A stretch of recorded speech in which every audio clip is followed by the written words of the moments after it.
ആയിരക്കണക്കിന് കോടി വിലയുള്ള ഒരു പ്ലെയിൻ, ആയിരക്കണക്കിന് കോടി വിലയുള്ള ഒരു ബോംബ് ദരിദ്രവാസികളുടെ മണ്ടയിൽ ഇടുന്നതാണ് യുദ്ധം. ഈ ഇടുന്ന ആൾക്കാർ മുഴുവനും അവിടെ പാടത്ത് പണിയെടുത്തുകൊണ്ടിരിക്കുന്ന ആൾക്കാരുടെ മണ്ടയിലല്ലേ ഇടുന്നേ?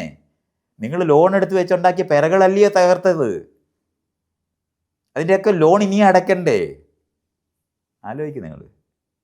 ഈ ചെയ്യുന്നവന്മാരാണ് നാട്ടിലിവിടെ മയക്കുമരുന്ന് കഴിച്ച്, അവനൊക്കെ മയക്കുമരുന്ന് കഴിച്ച് ചാകട്ടെ.